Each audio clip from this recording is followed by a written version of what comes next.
We are at the San Marcos de Apalachee Park. We're in St. Marks, Florida. The gate is open.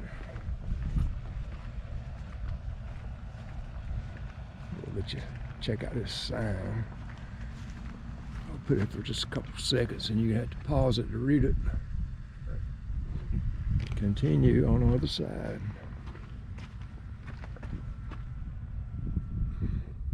There you go. So you have to come inside and pay for the tour. And they give you a pamphlet. The stations are marked with numbers, and it will tell you all about it. But you have to get that little brochure thing in here. Cisterns. That's how you pronounce it.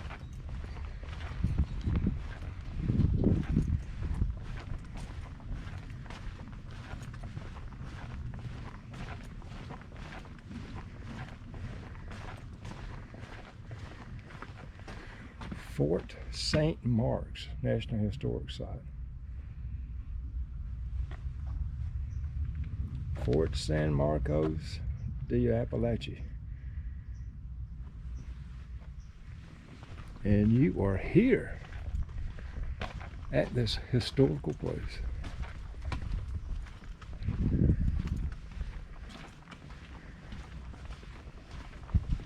A cannon.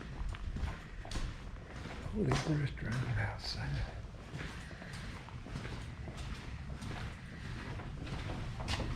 $2. Where we are right now, these bricks are right here are original from the 1850s and 60s. The fort was built in a different location here on the grounds, but what they did was they took the limestones from that fort and they built a hospital here.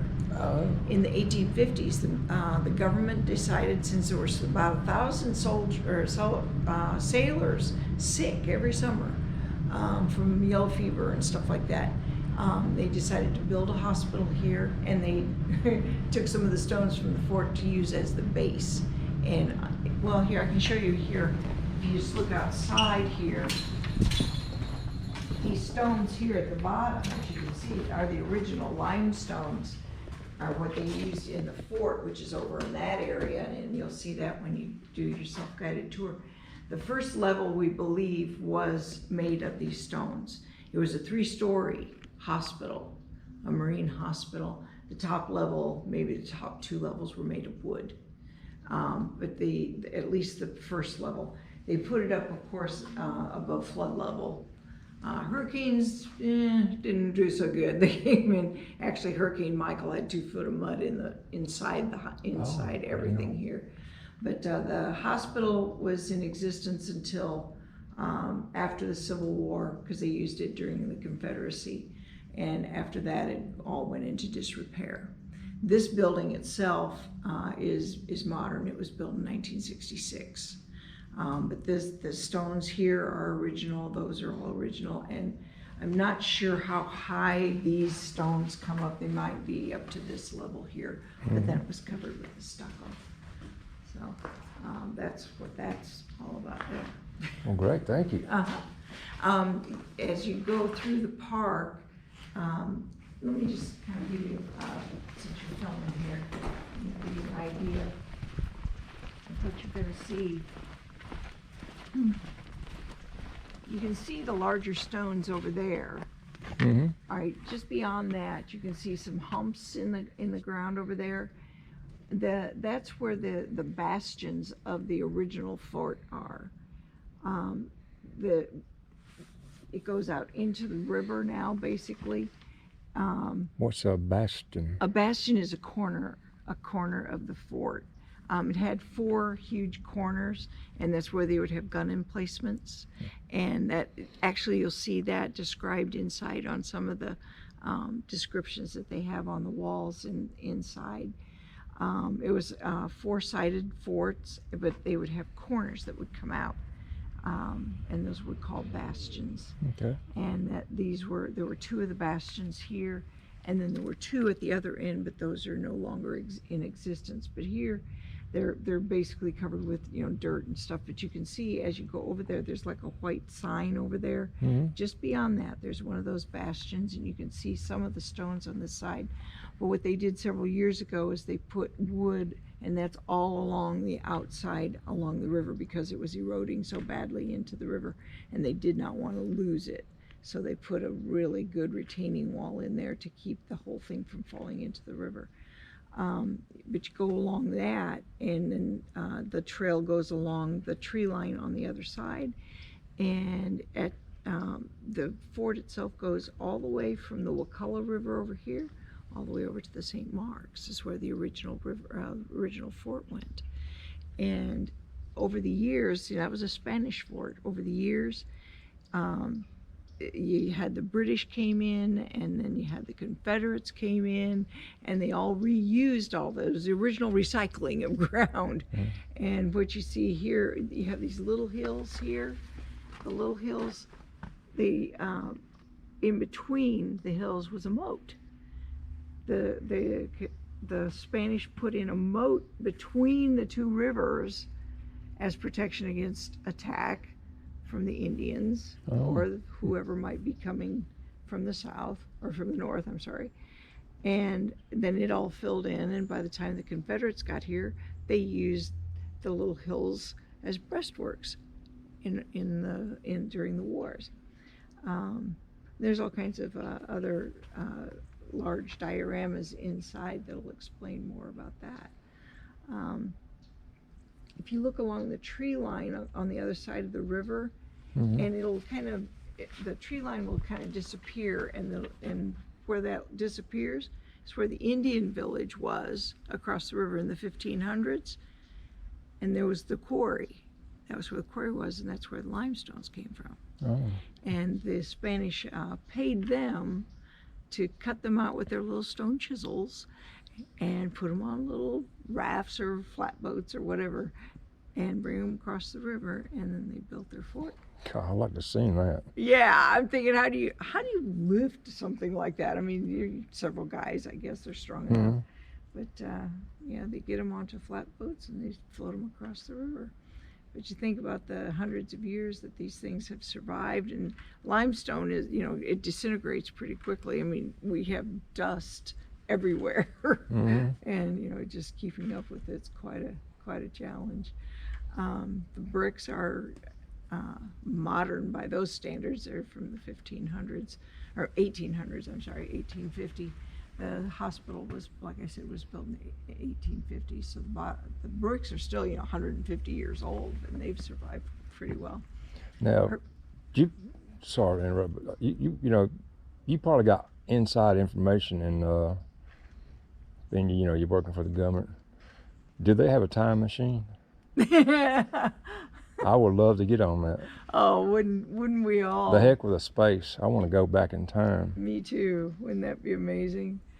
I keep trying to figure out which era would I like to go back to, and to be honest, when my husband and I, we're volunteers here, and when we first started working here last year, we get some big rainstorms, and these little hills, little pieces of like pottery keep washing up. Whoa. Yeah, I mean, we found a little piece of a teacup last year. It was like, I can't believe this.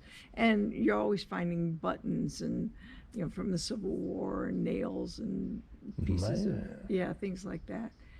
I mean, it's an archaeological site. You can't take anything out of it, Yeah. And so what do you do? You just... What do we do? We take care of the trees, and every day. Well, I mean, if y'all saw pieces, it goes to the archaeologist. Yeah. Okay. He identifies it, and it either comes back here or it goes to the archives. And you kind of mark the location before you walk away or something. Oh yeah, well, if we find something, we talk to the ranger first and say, do we move it, or do we mark it, or, and if something starts to fall apart, like we've had, you'll see some areas on the far side, there's little rooms that they identified as like a washroom and a kitchen and stuff like that, and you'll see that in your little booklet. And one of those walls starts.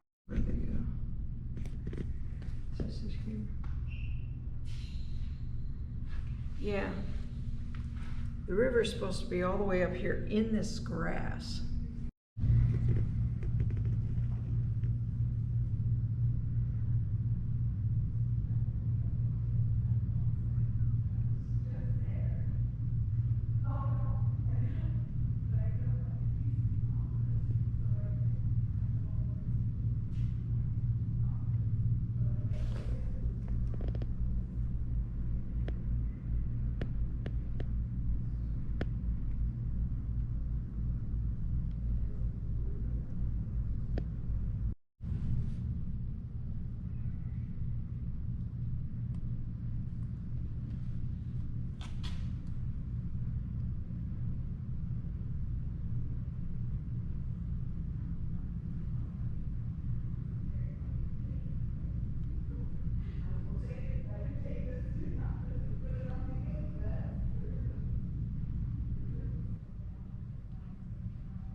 I thought it was pretty cool right here.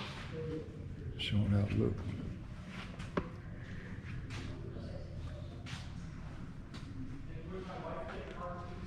St. Mark's on the left. McCullough on the right. Yeah, so it's lifetime of refresh. Yeah, and then subsequent, I just have to bring my license, right? Because my veteran thing would already be, okay, cool.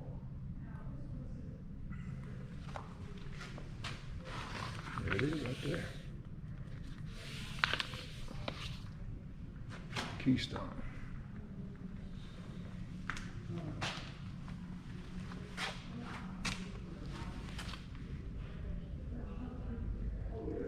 Okay. And now a tour of the fort begins. We got our little guide booklet. Self-guided historical trail.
Here's the bastion wall she was talking about.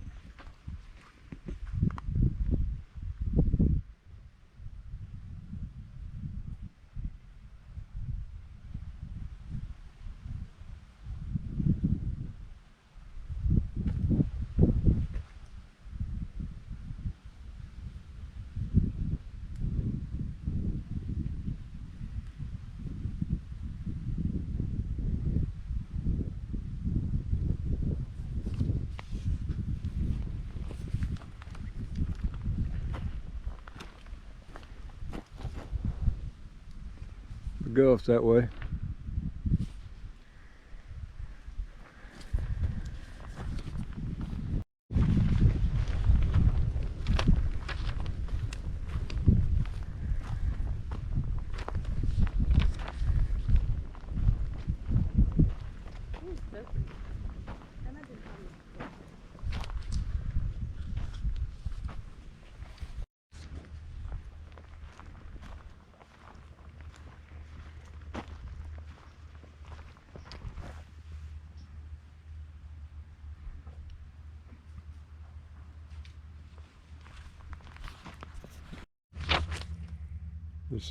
This is station 3.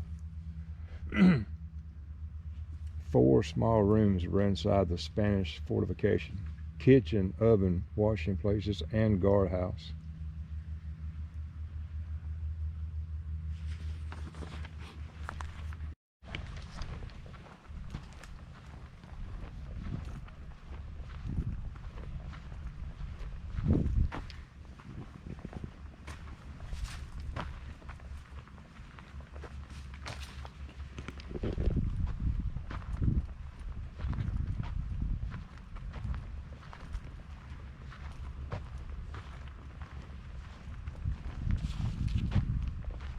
The Spanish bomb-proof.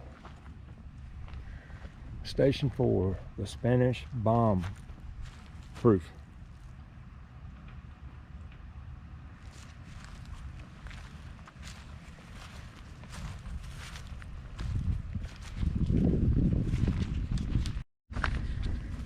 Station 5, early forts, 1680, 1758.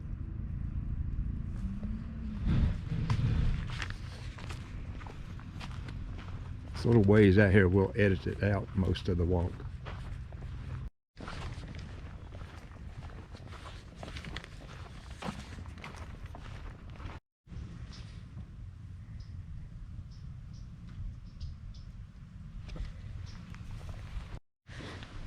We are at the point between the two rivers, McCullough and St. Mark's.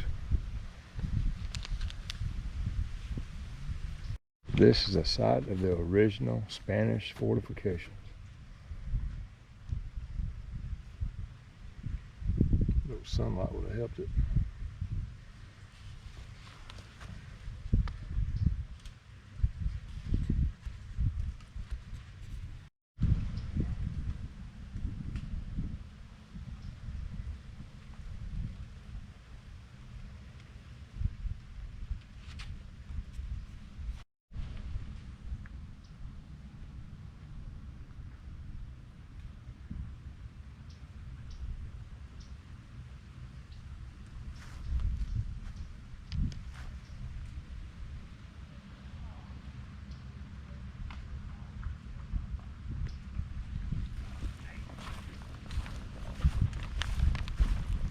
We're going to the point of the point.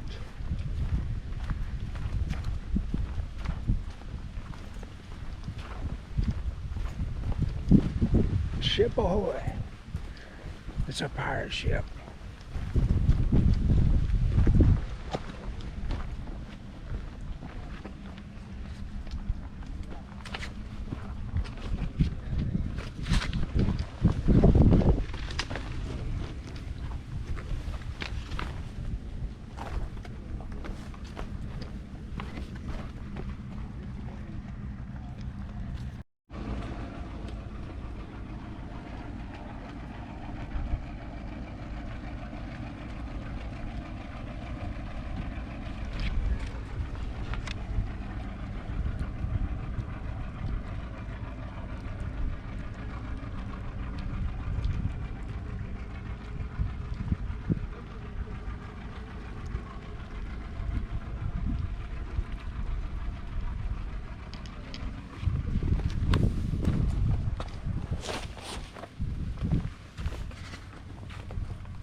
was a powder magazine inside of this hill.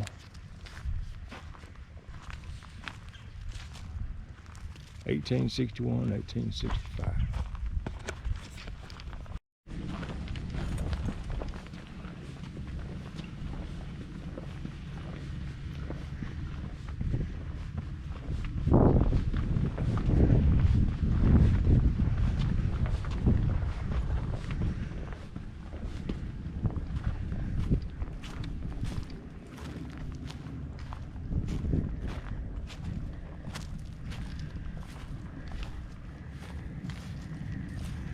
It was a powder magazine below us during the Civil War.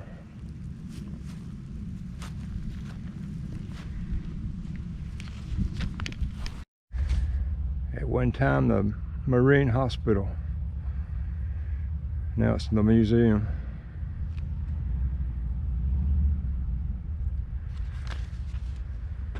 Station number 9.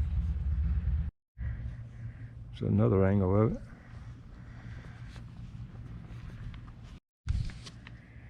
Marine Hospital, 1857, now today a museum.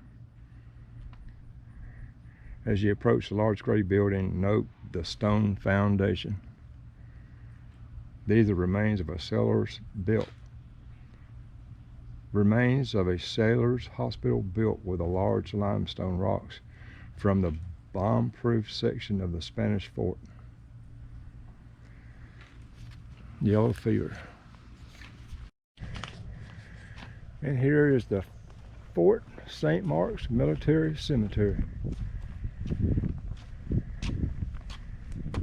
I'll let you read it. Here are interned the remains of 19 soldiers of the 4th and 7th Regiments of United States Infantry and 4th Battalion of United States Artillery.